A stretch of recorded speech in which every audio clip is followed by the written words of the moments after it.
चलो देखो, चलो आज हम लोग देखते हैं, आज हम लोग फिर से कुछ ऑब्जेक्टिव क्वेश्चन को लेकर आए हैं जो इस प्रकार पहले देख लेते हैं थंबनेल।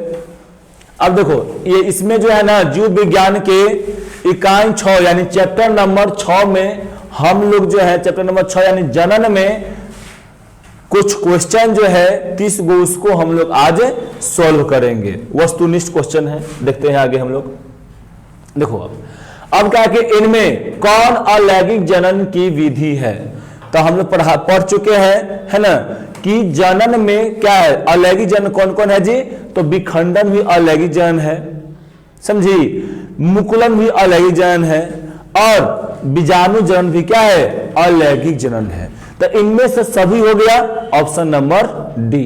जानते हैं ना इसमें क्या होता है, इसमें क्या होता है और इसमें क्या होता है। एकरा में होता है कि एक ही कोशिका क्या करता है जी, 2 भागों में बंट जाता है ना।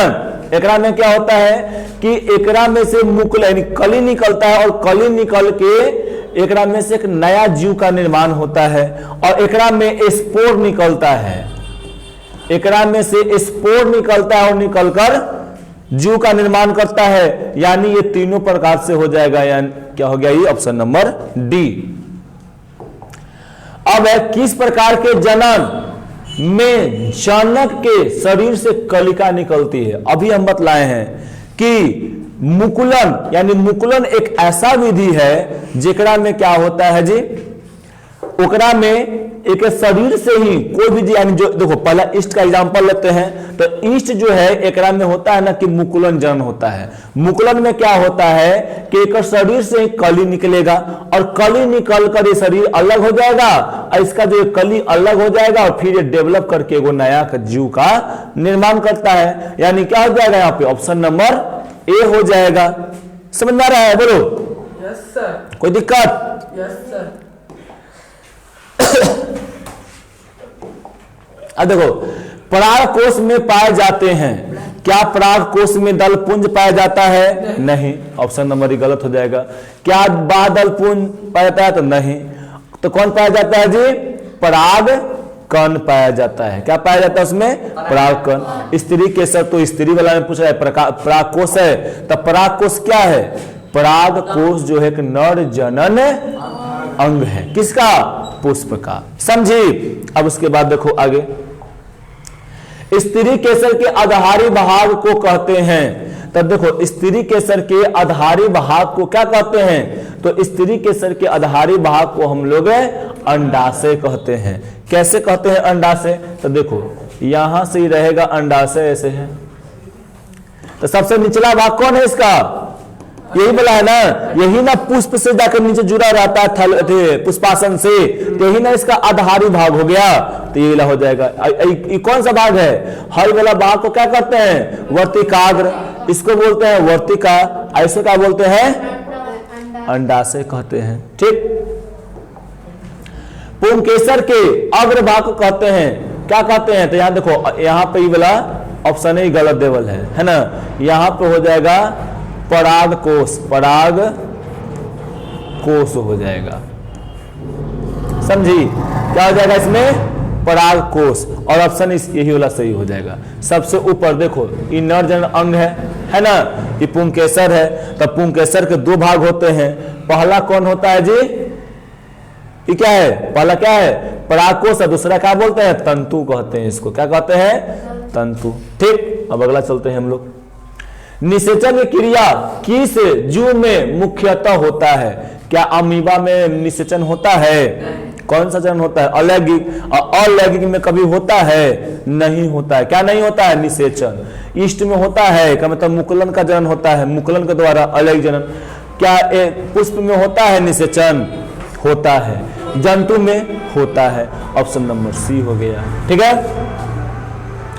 निषेचन के फलस्वरूप अंडाशय के दीवार बनाती है क्या, अंडाशय के दीवारें क्या बनाती है, फूल का निर्माण करती है, बीज का निर्माण करती है, या भ्रूण का निर्माण करती है, तो इनमें से कोई नहीं है ना। यानी ये जाके ऑप्शन नंबर बी क्या हो जाएगा, सही, फल का निर्माण करता है। बता देना कि अंडाशय से क्या बनता है, फल, और जो बीजांड होता है उससे क्या बनता है, बीज बनता है उससे, है ना। अब देखो आगे, बीजांड की दीवारें देखो बीजांड की दीवारें मोटी होकर क्या करती हैं, तो वो बीज नहीं बनाती हैं। बीजांड क्या बनाएगा जी, बीज बनाएगा। आयकर दीवार क्या बना देगा, बीज का आवरण बना देगा। क्या बनाएगा, बीज का आवरण। फल किससे बनता है, तो अंडाशय से बनता है, पूरा अंडाशय से, ठीक है। निम्नलिखित में कौन सा भाग केवल पुष्प जनन अंग में पाया जाता है, बताओ। फलोपियन नलिका पाया जाता है, ये तो पुरुषों में होता है ना। पुरुष के न थी स्त्री जनन अंग में होता है ना। लिबिया में जो लिबिया क्या होता है, सॉरी एक सेकेंड, कौन सा भाग केवल पुरुष के जनन अंग में होता है ना, हम लोग पुष्प के पढ़ दिए, पुरुष के जननांग में होता है, तो ये तब पुरुष में क्या होगा, तब पुरुष में होगा, सॉरी पुरुष में होगा नहीं, ये स्त्रियों में होता है। ये लिबिया क्या है, माइनोरा, ये भी स्त्री में होता है। और यहाँ पर देखो ये भी जो होता है क्या होता है, स्त्रियों में होता है। यानी ऑप्शन नंबर जो हो जाएगा सी, यानी शुक्रवाहिका क्या हो जाएगा, पुरुष जनन अंग हो जाएगा, है ना। ये क्या करता है, तो ये टेस्टिस से यानी वृषण से शुक्राणु को कहां पे, शुक्राशय में ले जाने का कार्य करता है। आई फलोपियन नलिका क्या था, एक में क्या हो रहा था, एक में तो निषेचन होता है ना। चलो आगे देखते हैं। नर युग्मक तथा मादा युग्मक संयोग से क्या बनता है जी, जाइगोट बनता है ना। अंडाणु कहां बनता है, ओवरी में, है ना। अंडाशय में। शुक्राणु कहां बनता है, शुक्राणु जो होता है वो वृष में बनता है, नर में, है ना। ये वीर, तो यही दोनों में से कुछ कोई भी है, वो क्या है, वीर्य है ना। अब देखो स्त्रियों के मासिक चक्र में एक परिपक्व अंडाणु किस दिन अंडाशय से बाहर आता है, तो 28 दिन का तो मासिक चक्र होता है ना। 20 दिन का तो होगा नहीं, 30 दिन का तो होता नहीं है ना। तो देखो 28 देखो क्या बोला, परिपक्व होके स्त्रियों के मासिक चक्र से 28 क्या बोला, एक परिपक्व अंडाणु किस दिन बाहर, मतलब बाहर निकलता है, तो ये 14वें दिन, है ना। 14वें दिन क्या होता है जी, अंडाणु जो होता है वो परिपक्व होके बाहर निकल जाता है, ठीक है। अब है निम्नलिखित में कौन लैंगिक जनन संचारित रोग नहीं है, एड्स, ये लैंगिक जनन के द्वारा होता है ना। गोनेरिया ये भी लैंगिक जनन के द्वारा होता है। सिफिलिस ये भी लैंगिक जनन के द्वारा होता है, लेकिन टाइफाइड जो है ये लैंगिक जनन के द्वारा नहीं होता है। यानी ऑप्शन नंबर सही कौन हो गया, डी, है ना। टाइफाइड इसको म्यादी बुखार बोलते हैं, है ना। पर गंदा पानी पीने से ही ज्यादातर होता है, समझा। अब देखो पुरुष नसबंदी में जनन अंग के किस भाग को काट कर धागे से बांध दिया जाता है, तो बताओ। फलोपियन नलिका नहीं, अंडाशय को नहीं, वृषण को नहीं, तो किसमें, शुक्रवाहिका को, है ना। उसी को क्या करते हैं, काट के बांध देते हैं। तो क्या होता है, शुक्राणु जो है टेस्टिस से शुक्राशय में नहीं जा पाता है ना। और जब शुक्राशय में नहीं जा पाएगा तब क्या हो जाएगा जी, वहां से क्या उसको बोलते हैं, शुक्राणु नहीं जा पाएगा, तो फिर उसमें अगर क्या होगा, तो उसमें बच्चा मतलब पैदा करने का क्षमता खत्म हो जाएगा, है ना। अब देखो स्त्री में जनन अंग के किस भाग को काटते हैं, तो में जानवे करते हैं फलोपियन नलिका को काटते हैं, है ना। तो में से क्या होगा, अंडाशय से अंडाणु नहीं आएगा, और जब अंडाशय से अंडाणु नहीं आएगा तो फिर स्पर्म और शुक्राणु क्या कर पाएगा, संयोग नहीं कर पाएगा। संयोग नहीं करेगा तो निषेचन नहीं होगा, निषेचन नहीं होगा तो क्या होगा, बच्चे का डेवलपमेंट नहीं होगा। देखो निम्नलिखित में से कौन जो है वो गर्भ निरोधक है, यानी गर्भ होने से रोक देता है, तो इनमें से ये भी है और ये भी, यानी इनमें से क्या हो जाएगा, सभी हो जाएगा, ठीक। देखो एड्स किस वायरस के कारण होता है?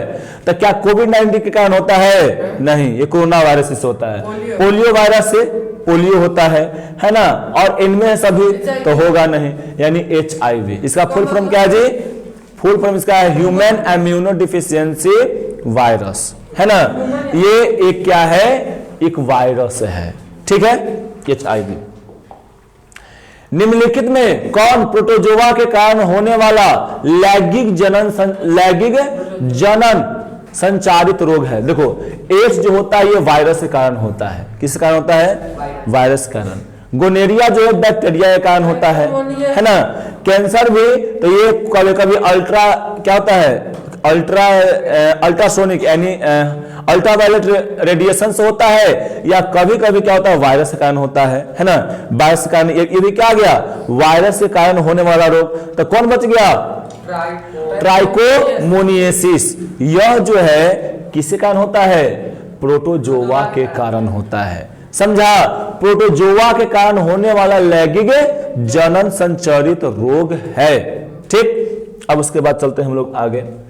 निम्नलिखित में कौन बैक्टीरिया के द्वारा होने वाला लैंगिक जनन संचारित रोग है ना? कौन है? तो देखो ये गोनेरिया जो है ये क्या है? यह जो है बैक्टीरिया के द्वारा होता है। सिफिलिस ये भी बैक्टीरिया के द्वारा होता है। और क्या है? सर्विसाइटिस ये भी बैक्टीरिया के द्वारा होता है ना? यानी इनमें से सभी हो जाएगा। कॉर्पस ल्यूटियम सक्रिय ब्राकर कौन सा हार्मोन स्रावित करता है? तो देखो यह जो है प्रोजेस्टेरोन और रिलैक्सिन, ये दोनों को क्या करता है जी? स्रावित करते रहता है ना? यानी ऑप्शन नंबर क्या हो जाएगा? ए और बी। ये दोनों स्रावित रह के क्या करता है? गर्भाशय में एंडोमेट्रियम लेयर का निर्माण करता है, जिससे क्या होता है? वहां पे बच्चा रुक सके, है ना? जिससे वहां पे बच्चा रुक सके। मासिक चक्र के दौरान ब्लीडिंग कितने दिनों तक होता है? तो ये ऑप्शन नंबर गलत है। कैसे? 5 से 8 दिन तक नहीं होता है, 4 से 10 दिन तक नहीं होता है। क्या हो जाएगा इसमें जी? 3 से 5 दिनों तक होता है। मासिक चक्र कितने दिनों का होता है? तो सिंपल है, 28 दिन का होता है ना? देखो कभी कभी होता ना है किसी किसी में लेट होगा, तो इसका ड्यूरेशन जो है वो 28 से हो सकता है कि 42 दिन भी चला जाए, है ना? 42 दिन कभी कभी लेट होता है तो 42 दिन भी चलता है, 35 दिन पर भी होता है। लेकिन तुमसे क्या पता? टाइम एंड दिन पूछा जा रहा है, एकदम फिक्स, तब कोई इसमें कोई फिक्स नहीं रहता है, समझा? लेकिन यहाँ पे ऑप्शन के अनुसार क्या हो जाएगा जी? बी, सी क्या है? बी है। देखो बी और सी ऊपर हो गया है, ये ऑप्शन नंबर बी आई हो जाएगा सी, है ना? यानी ऑप्शन नंबर बी हो जाएगा। ठीक, 28 दिनों में। स्त्रियों का प्रथम जनन अंग क्या होता है? तो जानना क्या होता है? नहीं, ये जो होता है अंडाशय। अंडाशय जो है वो स्त्रियों के प्रथम जनन अंग होते हैं। और पुरुषों कौन होता है जी? वृषण होता है ना? ये सब सेकेंडरी है। गर्भकाल में गर्भाशय कितना सेंटीमीटर लंबा हो जाता है?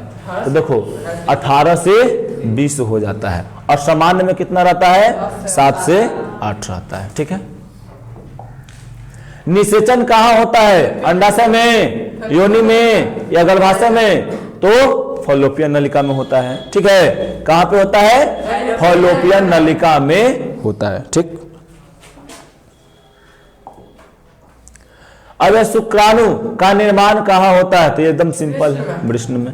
ठीक है, बहुत आसान है क्वेश्चन। 26 ना, 2 बार टिपा गया। देखो इनमें से कौन ग्रंथियां नर्जन अंग में पाई जाती हैं? तो वृषण पाया जाता है, काउपर भी पाया जाता है और पूर्वस्थ भी पाया जाता है, यानी इनमें से सभी।